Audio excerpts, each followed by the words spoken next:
Here is a question for you. What if a tiny patch of soil in your backyard, no bigger than a few steps across, could produce hundreds of tomatoes in a single season? Not 20, not 50, but 500. Would you believe it? Or would you assume it takes a large farm, expensive tools, or years of experience? Because most people do. But here is the truth. It is not about how much space you have. It is about how you use it. I remember standing in a small backyard once. Nothing special at first glance. A simple space, a few raised beds, maybe enough room for a chair and a table. But something did not add up. The plants, they did not look ordinary. They were taller, fuller, stronger, and everywhere I looked, tomatoes. Clusters, hanging heavy from the vines, some brushing the soil, others reaching up toward the sun. It did not look like a garden. It looked like abundance. So I asked the question most people would ask. How many plants do you have here? The answer caught me off guard. Not many, he said calmly. Not many? Then how was this possible? How do you get hundreds of tomatoes from a small space, without overcrowding, without exhausting the soil? He smiled, the kind of smile that tells you there is something deeper behind it. And then he said something I want you to hear clearly. Most people grow tomatoes the wide way. I grow them the tall way. Now think about that for a moment. The wide way versus the tall way. Because right there is the beginning of the trick. You see, most gardeners spread their plants out. They think more ground equals more food. But what if I told you, the real opportunity is not across the soil, it is above it. Healthy soil, wealthy foods, health, strength, stability. Now before I show you exactly how this works, let me ask you something. How are you growing your tomatoes right now? Are they A spreading out low and wide, B growing upward with support? Drop your answer in the comments. Because that one choice might be the difference between a small harvest and a backyard that produces more than you ever expected. And what you are about to learn, it is not complicated. It does not require expensive setups, but once you see it, you will not grow tomatoes the same way again, because the soil beneath your feet is capable of far more than most people realize. Now when he said, I grow them the tall way, I will be honest, I thought he just meant staking his tomatoes. You know, a simple cage, maybe a wooden post, something most gardeners have already tried. But this was different. This was intentional, structured, almost like each plant had been trained, guided, shaped from the very beginning. So I leaned in a little closer, started really looking. And that is when I noticed something most people miss completely. Each plant had only a few main stems, not wild, not bushy, not sprawling in every direction, clean, focused, directed upward. And I asked him, why cut it back like that? Would not more branches mean more tomatoes? He shook his head. No, more branches means more energy wasted. Now think about that, because that right there changes everything. You see, a tomato plant has a certain amount of energy.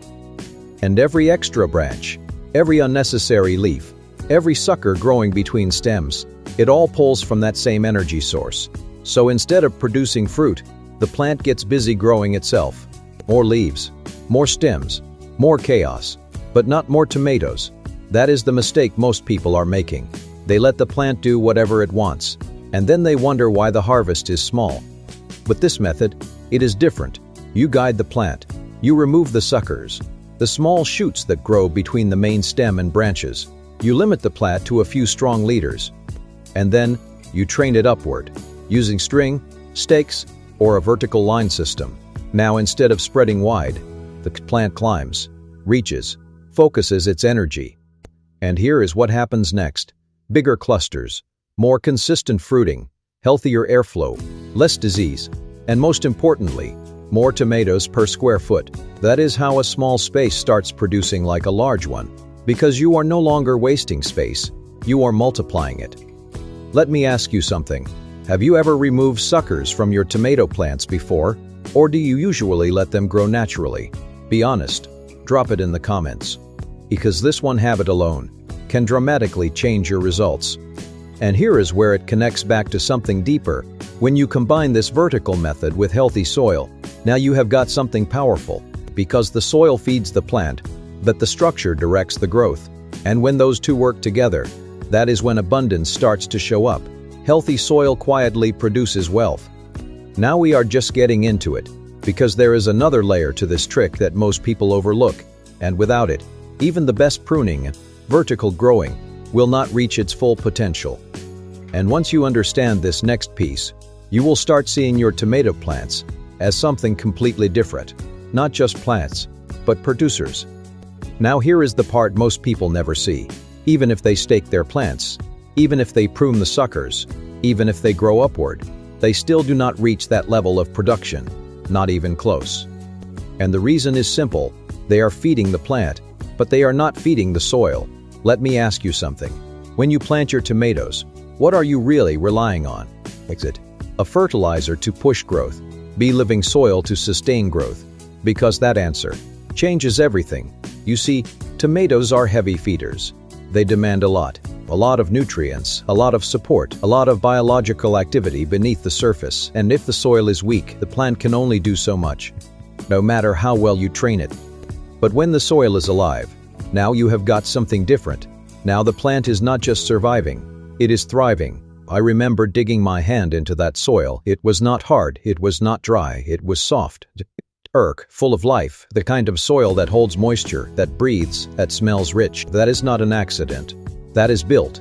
And here is how they do it. Compost. Simple, steady, consistent. Not once, not occasionally, but as a regular part of the system. Because compost feeds the microbes, and the microbes feed the plant. And when that cycle is strong, the plant does not struggle for nutrients. It receives them continuously. That is how you support high production. That is how a plant can carry heavy clusters, again and again, without slowing down. Now add one more layer to this. Covered soil. No bare ground. Always protected. Straw, leaves, grass clippings, anything that shields the soil from drying out and losing life. Because when you cover the soil, you lock in moisture, you stabilize temperature. You protect the biology that is doing the real work underground. And here is what most people do not realize. That same mulch layer also reduces stress on the plant. And remember, stressed plants produce less. Healthy soil, wealthy foods, health, strength, stability. Now combine everything you have seen so far. Vertical growth, pruned plants, living soil, covered ground, and something powerful starts to happen. The plant becomes efficient. Every bit of energy has a purpose. Every root has access to nutrients. Every inch of space is being used. And that is how a small backyard starts producing hundreds of tomatoes. Not by accident, but by design. Let me ask you something. Right now, is your soil a hard and dry? Be soft, dark, and covered? Drop your answer in the comments. Because if there is one thing that separates average gardens from abundant ones, it is not the plant, it is the soil. And once you strengthen that foundation, everything above it begins to change. But we are not done yet, because there is one final layer to this, one that ties everything together. And once you see it, you will understand exactly how that number, 500 tomatoes, becomes possible. Now here is the final piece, the part that brings everything together, because by now, you have seen the structure. Grow upward, not outward. Prune with intention. Build living soil. Keep it covered. But there is one more shift, and this one is about consistency. Not once, not occasionally, but throughout the entire season. Let me ask you something. How often do you check on your plants? Is it when you remember, or is it part of a simple routine? Because the difference between a plant that produces a little and one that produces hundreds often comes down to small, consistent actions. You see, that gardener did not just set things up and walk away. He paid attention. Every few days, he checked for new suckers and removed them. He guided the plant back onto its vertical line. He made sure the soil stayed covered, stayed moist, stayed alive. Small corrections, small adjustments, nothing complicated, but done consistently. And over time, those small actions compound. They multiply. They turn a good system into a powerful one. Healthy soil quietly produces wealth. Now let us bring this all into focus one last time. Picture those two people again. The first person. They plant tomatoes and hope for the best. They let the plant grow wild. They water when they can. The soil stays exposed, slowly losing life. And when the season ends, they harvest some tomatoes. Not bad, but not enough to make a real difference. Not enough to feel abundance. Now the second person, they take a different approach. They grow upward. They guide the plant. They remove what does not serve production. They build their soil with compost and protect it with cover. They stay consistent, making small adjustments along the way. And the result? Clusters of tomatoes forming again and again. A plant that keeps producing because it is supported from the ground up. And that small backyard, it no longer looks small. It looks productive. It looks abundant. It looks like a source of real food wealth, because that is what this is really about. Not just growing tomatoes, but growing security, growing health, growing something you can rely on. Because when your soil is strong, your food becomes stronger. And when your food becomes stronger, so do you. Healthy soil, wealthy foods, health, strength, stability. Now here is what I want you to take with you. You do not need to do everything at once. Start with one change. Row one plant upward. Remove one set of suckers. Add one layer of compost. Cover one section of soil, and build from there. Because every small improvement moves you closer to abundance. Let me ask you one final question. What is the first thing you are going to change in your garden after this? Think about it and drop it in the comments. Because the moment you apply what you have learned, that is when the results begin. And remember, the soil beneath your feet is not just dirt. It is potential. It is opportunity. And when knowledge meets living soil, abundance appears. And that abundance can feed your family, strengthen your health, and create a kind of stability most people are still searching for, all from a tiny backyard.